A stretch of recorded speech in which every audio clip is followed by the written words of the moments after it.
Hello, everybody, and welcome back to the Happy Space Prison. This is episode number 11, and we are going to be doing a little bit different than what I said at the end of the last episode. I am down here in our entry to the crude oil biome that we want to get into, but we are changing some things up. I did finish getting the gases sorted in here. I set up some automation to make it so these pumps aren't running unless we start to get a lot of pressure in here, and that will just start putting it into the reservoir. And I color-coded the reservoirs just to make it a little more fancy. Purple is for carbon dioxide, green for the chlorine, pink for the hydrogen, and this mushy green gas canister for polluted oxygen. Yuck. So they're all sorted out, and the carbon dioxide, there's no sense in continuing to pump it because right now we're at the point where we pump carbon dioxide in here. These draw enough power, we produce more carbon dioxide from the coal generators. And so that's fine. This room is meant to have carbon dioxide in it because when we break into here, we're going to be spilling carbon dioxide into it. That's the whole purpose of it. Right now I have our duplicates going through and removing some of this old automation wire that they can reach from the Gravitas building. Should throw in a couple ladders just so they can continue working on that while we're going. I don't know that they're going to be able to get all the way in there. I haven't decided what I want to do as far as decorations with this yet, so we're still working on that. We'll get to it. We're going to take a moment to focus away from this and go back to the base and do some things in this episode. We'll get to the oil soon enough. The first thing I want to show you is that I changed up some automation stuff in our base. So we have, let me clean this up. We have a new automation for our Hydra setup. So we have an Atmos sensor down here that is set to 20 tons and one above that's set to 20 tons, and they go through an OR gate. That is shutting off a liquid shutoff. So until we are below 20 tons of oxygen storage or 20 tons of hydrogen storage, which is actually a lot more than that because it's 20 tons per tile for each of them. But when we drop below that, then this activates, it turns on this shutoff, which means the flow can happen and send water through. And it also sends off a notifier, which will let us know that the Hydra has turned on. So we know that we're using water again. So until then, we're running off reserves and we're not processing water, which means we can build a backlog of salt water. We will lose some water in the process of that, but soon we'll be using water for other things and we'll be keeping ahead of it. I just don't want to convert all the water we have into oxygen and hydrogen when we don't really need more than what we have currently. So that automates that process. The other thing I did is made some changes to our coolant loop to make it I just tweak it just to make it a little more the way I want it to work. So the coolant loop still goes around with like a radiator design running through the base with the radiant pipes actually in the base to cool everything down. It's pretty effective at keeping the base pretty cool. The base is a little warm now because I've also been using this loop to cool our desalinator, which is now cooled down considerably because it's not running and it's still cooling it a little bit. But also for a little while now, I've been trying to cool down the oxygen in our reserves because I just have that extra cooling from the ice biome to do it. I changed it up though so that it's on the back end of our processing.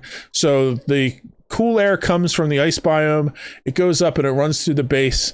Then it cools down the desalinators, then it cools down in here, and then it sends it back out.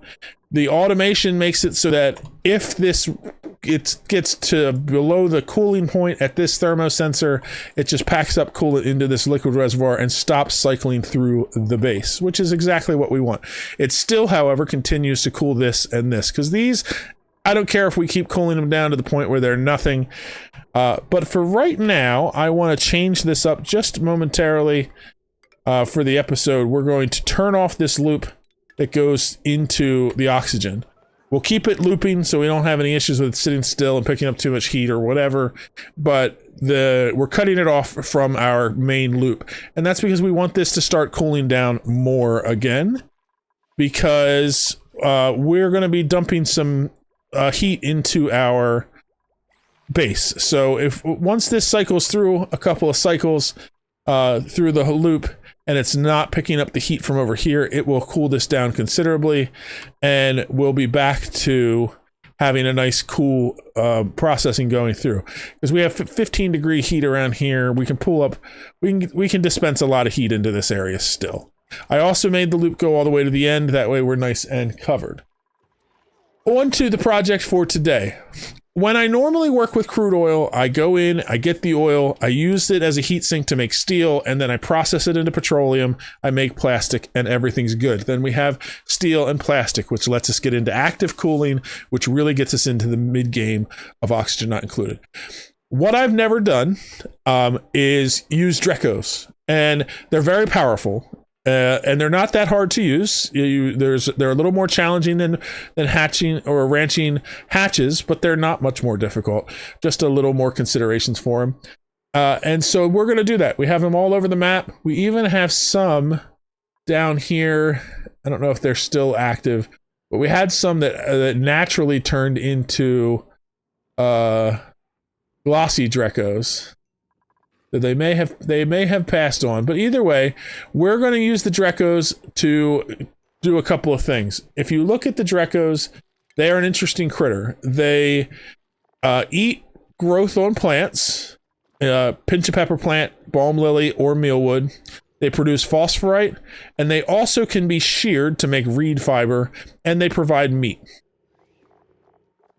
What makes them more interesting is that if we feed them mealwood, they'll give us glossy Dreco eggs, and glossy Drecos also eat mealwood or bristle blossom, but we'll use mealwood. They produce phosphorite, but when you shear them, you get plastic.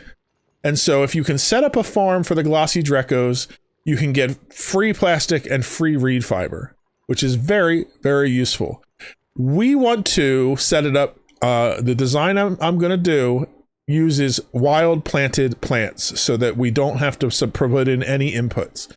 In order to do that, we need pips.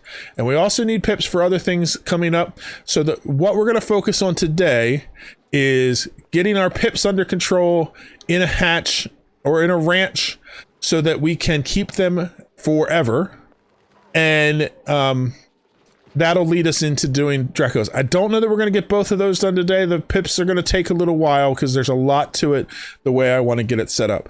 So I've already expanded the base up, and we're going to use the space up here to set up a ranch. I'm going to get it laid out and show you what we need to do in order to make this work. Done a little prep work, laying the groundwork for our ranch, and I'm ready to get started with it. In order to do the pips the way I want to do them, I want to have them have natural tiles to plant their food source in. That way they can live off of the food, and I don't have to supply anything to them.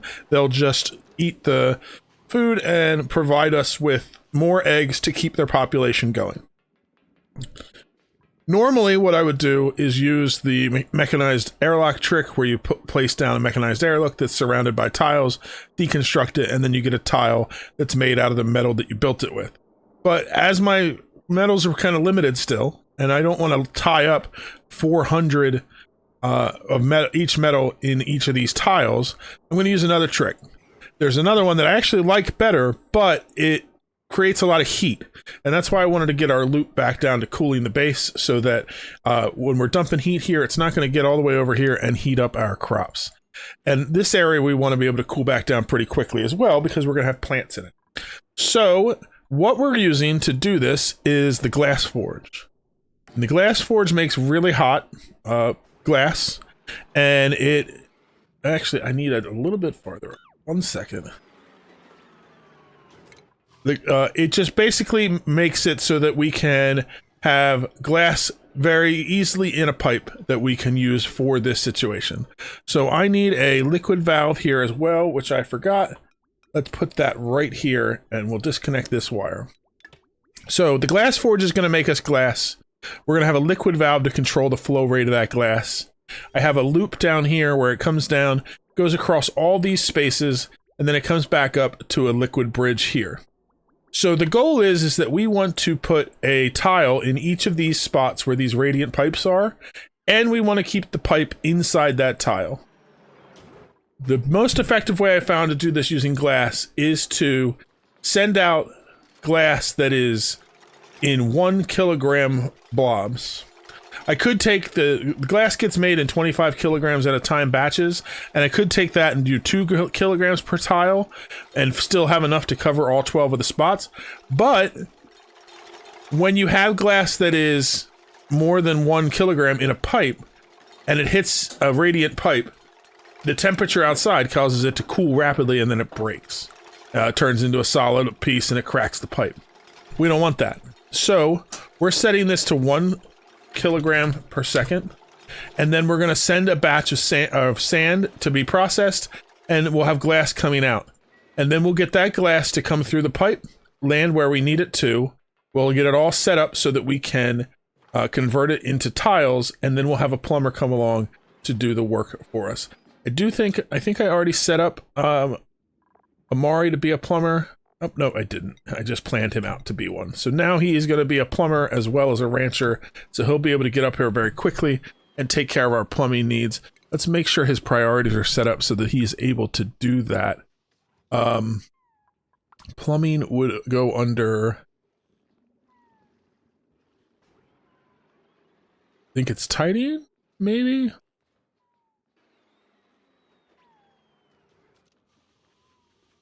Actually not sure where that would be, if that would be tidying or operating.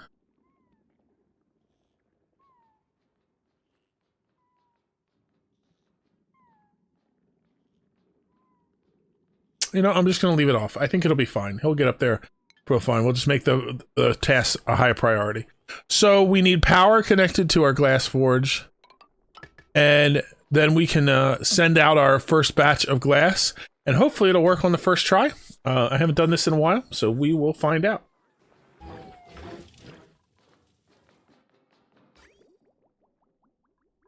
We get 25 kilograms, so it comes out as 10, 10, and 5.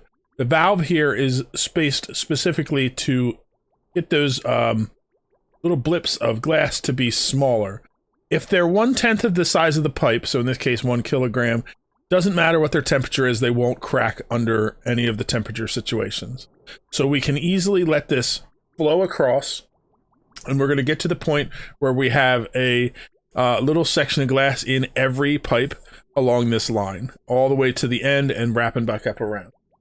Once we do, we can pause it, and we can do a little manipulating of our sections here. So basically, we're going to separate each radiant pipe so that they're all in their own little section, and the little blob of glass can't go anywhere and combine with anything else. And then we're going to go ahead and we're going to let these go first so that they go out. Oh, I also want to disconnect it on this end so those don't move. And then as those ones go past, we'll just reconnect the pipe to let more go through. What we're doing here is we want them to break all at once down at the end here and make a little pile of glass just to get them out of the way. And so we're just not letting them collide in the pipe until they get to the stop at the end. That means we won't have packets colliding and causing issues for us all over the place.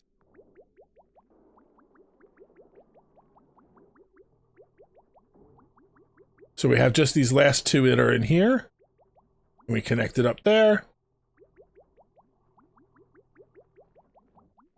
And there we go. Everything's done. Next thing we need to do is take our plumber, and we're going to do a high priority task on all 12 of these radiant pipes so that we can have them come up here and empty out our pipes. You can see the heat is definitely an issue. Even though it's tiny little blips of glass, it is still very hot glass, so it's going to cause some heat issues up here, which is why we want to be able to run some cold coolant through it pretty quickly to cool it back down once we're done. Now our plumber, Amari, is up here. As he takes the glass out of the pipe, it instantly converts into a tile of glass that is 1 kilogram, which is enough for a pip to plant plants in it. So we're going to do this for all 12 of these spots, and then the next thing we're going to do is fix our piping. So we're going to connect it like this. We're going to remove our bridge here, and the excess piping up to the glass forge can go. The nice thing about the way we have this set up, where we have sectioned out the pipes so it's just that one spot, it will stay in there until he comes to empty it. So even though Amari just had to go and take a break, when he comes back, this will be finished, and we can connect them. As far as connecting the pipes back up, all we're going to do is we're going to connect them like so. We'll cancel the construction of those new radiant pipes when we do it, and we'll do the same here. And we will wait until all the pipes are empty before we connect them up, because we do not want that glass moving anywhere.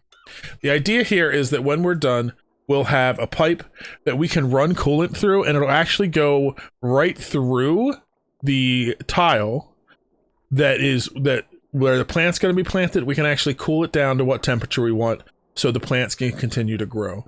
It's a pretty efficient way to keep our crops cooled. We can also, as these glass get built up, we can deconstruct the tiles that were put down there to support them.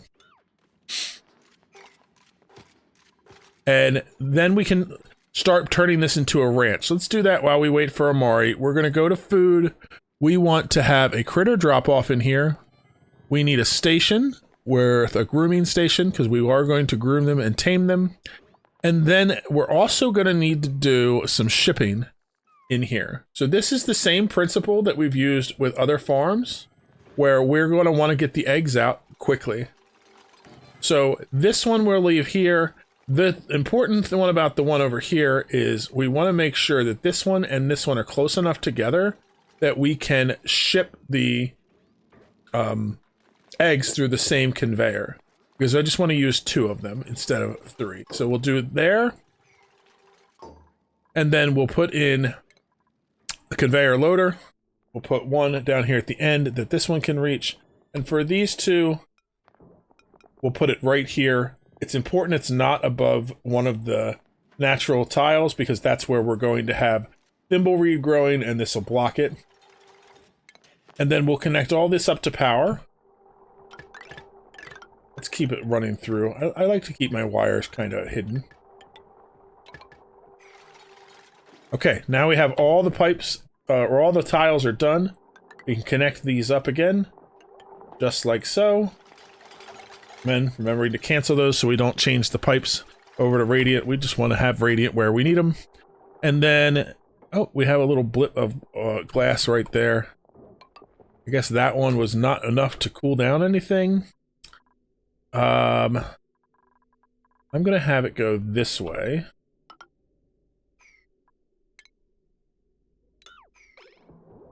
Because if it cracks the pipe, I want it to not be inside here. I don't think that cracking the pipe inside the tiles would cause any issues, but I'd rather have it crack over here if it does.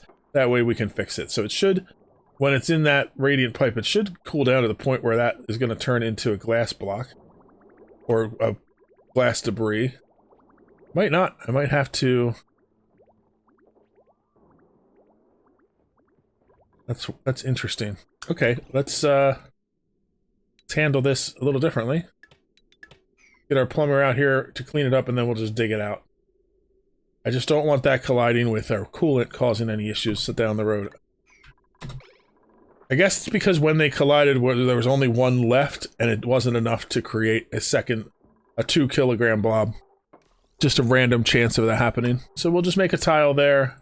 We'll dig this out, and we will reconnect. So now we have this all set up. We can disconnect here, and we can connect this to there. And if this gets to be above the temperature that we need, meaning that this area will also be above the temperature that we need, we should have coolant running through there. We may have to tweak our temperatures now that we're directly cooling the plants, but the next thing to do is set this up to be a pip system. So we're going to put them in there, and we want to set all of these loaders to be for critter eggs, or both of these, I should say. And then we're going to run a rail, and for now, I'm just going to have them run down into... I think I used the wrong one. Let's do it again. I'm going to run them down into our current hatchery, just so that we can make sure that they're going somewhere. Actually, you know what? I'm going to leave them right here for now. let's just bring them down to here, and we'll put a conveyor drop. And then we're going to build the hatchery next, so we'll take care of that. So this will make it so that once we bring pips in, they'll be fine. The last thing we want to do is I want to cover up all 9 of these tiles so that when the pips come in, they will not plant there, because pip planting order is very important. You have to go from right to left and from top to bottom if you're going to get them close together. That's also why we had to put them 3, 3, 3, and 3. Like three plants, 3 not plants. Because if they were any closer, they would cause issues. In this storage bin, I'm going to set it up for seeds. I can spell seeds. And I want thimbleweed seeds, and I want 12 kilograms. So that way they can bring me 12 thimbleweed seeds, and they can plant them. The next thing we can do while we're waiting for that is any of these pips that are down here, we're going to wrangle them. And once they get wrangled, now that they have a home to go to, they will get taken up to be put into our pip ranch. And once we have food growing for them, they'll survive in there forever and be fine. So we have 11 seeds in here. Oh, it maxed out at 11? That's odd. Is somebody bringing another one? Yes, there we go. That's why it did that. So then we're going to drop the seeds on the ground, and we'll deconstruct the storage basin. And now we have pips in here. We have spots where they can plant, and so it shouldn't be long before they start planting thimbleweeds, which they already have. And our thimbleweed says we have a body temperature issue. It's actually just a little bit too cold. It takes a few seconds for it to warm up. But now we have it growing. Once they've planted the first 3, we'll one at a time remove the ladder starting at the right all the way over until we have 12 crops. 12 crops is enough to handle 7 pips, so we'll set this to 7. And now as they lay eggs, they will get pulled out of here and shipped off to wherever they go. We'll move them from here in a minute. But that means we'll be able to keep the pips alive in here for as long as we need to. And late in the game, we'll still have pips. And that's important because we're going to use these pip planting system for a lot of farms going forward. So let's take down these blocks to be done with that. And in order to do ranching for them, I'm pretty much just going to recreate this system up here. But I have a few changes I want to do to it. So let me get that laid out, and we'll have a hatchery for our pips set up. We finished getting all of our plants planted up here in our pip farm, and while we did that, we worked on automation underneath. So this hatchery is pretty much the same as the one that we have below here for our hatches. I just changed the layout a little bit to bump the drowning chamber up a little bit into it, which spread it out a little farther, which requires it to have 2 auto sweepers in it. I like that it is, it still works the same, the automation is the same, and I like that it is in line with my 4 high blocks here. It does, require that extra sweeper, but that's not really a big deal. It just makes it so that way they can reach the whole way across. We can feed all the nurseries. I think it's a pretty elegant solution. It's probably how I'm going to build them going forward. This is, we have too many incubators for the moment for pip eggs, but I want to get the population up. So as the eggs come down here, they'll get put into the incubators, and we'll do that. But any excess, just like with the hatches, if we don't need them in the incubators to keep them supplied, they will get put in here. Any pips that don't need to be put into this room, once they hatch, will get dropped off in this room, back into the hatchery room, and they will find their way inside the drowning chamber. For pips, this still works. They can walk on the ceilings, but they will eventually walk inside here, and it will close the room. Works just fine. So we made 4 because we are planning on making other farms as well. So after the pips are done, we have some other farms we're going to do for our Drecos, and we're going to work in and put those on this side. The Drecos are a little different than your normal critters because we're going to want to have a place where we can keep getting more eggs from them, and then the excess ones we're going to drop off into a room where all they're going to do is be sheared. So I'm going to wait until the next episode to work on those, because that's a little more extensive. I want to have an episode to focus entirely on the Drekos. But for now, we have our pips set up, which means we'll be set for the future for whenever we want to do wild planting, and we have a plan to do quite a bit of that. So it's good that we're keeping our pips sustainable here. Any more that we get, we can put up there. I think we got all of them out of this room, but the only other way for us to get them is out of our printer. We just got a bunch of paku. I'm just going to immediately turn them into food, because I'm not ready to do anything with the paku yet. They are on the list of critters that I want to tame and have a system for, but I'm not ready for them quite yet. So right now they can just get turned into paku fillets that can be stored away and saved for another time. We have 182,000 cooked seafood from fish that have either naturally passed away on the map or have been taken out from the printing pod. So once we get ready to use them, we'll have quite a bit. But like I said, this is a really simple and elegant way to set up a farm that requires wild planting. The glass forge does give off a little bit of heat, but it's nothing that's not manageable. The power requirements are very low, and you just need a little bit of sand to get an entire farm's worth of tiles that are plantable. And they're made of glass, which, as far as I know, later on when it becomes an important thing, light can shine through. So just keep that in mind. But very nice, simple, elegant system, and it will keep us set up for the future. Other farms I want to make are the Dreko farm. I want to work on the Pakus, which I don't know where I have more of them. I know they're around. I left some chambers. Here's one. All we need is one to give us an egg so that we can start a farm, because we're not going to be relying on any of the other critters as a food source, at least not for some time. But we would like to preserve them so that we can use them for different things. And also, it's just fun to have a ranch for all the different critters. In most playthroughs, you're going to pick what you're going to use as your food source and the rest you're going to ignore. But I kind of like want to make a mega base here and have everything in it. So that'll be a thing to do. I might do variants too. I'm thinking about adding in a cuddle pip farm. Cuddle pips are a little bit different. And they could be used for increasing the incubators, because they also will give a buff to the eggs, but I don't know that it's necessary. I probably will just get rid of the extra ones.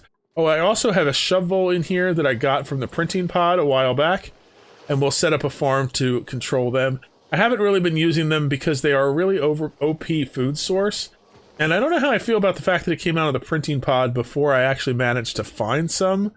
But I guess maybe because I exposed, there might be some hiding up in here, and that's why it did it. But or it could just be that the base game works differently than in the DLC.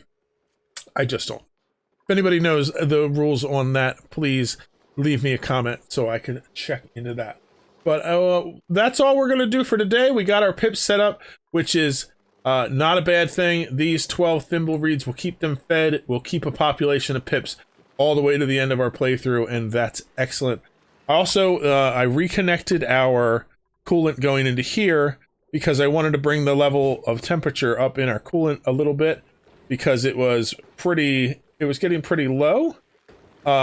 And I don't want it to be so cold that when it comes in it freezes my plants. So we have this set at 30 degrees. Well, right now it is 29 degrees inside the base, so 30 degrees is fine. I may work out a more complicated system for handling the temperatures, but for now it's going to do fine. Once we have active cooling set up, it will change the way we do everything. So that will be fine. Oh, we have steam down in here. Did I ever get all of the gases out? I didn't. I forgot to turn this back on. So we'll have to wait until this goes dormant again to get that last little bit of gas out. Unless we want to... You know what we could do is seal this off and then block out that gas to get rid of that. I might do that in between episodes just to get that gas out of here and have this all set up the way that I want. Anyway, I have rambled on long enough at the end here. This is a pretty interesting episode, I think, with the fact that you should now be able to make natural tiles and know how to set up a permanent pip farm to keep pips alive in your map. So I hope you learned something. Hope you enjoyed it. If you did, subscribe for more, and leave me a comment, and a like would be appreciated. Thanks for watching, and we'll see you in the next one. Bye-bye.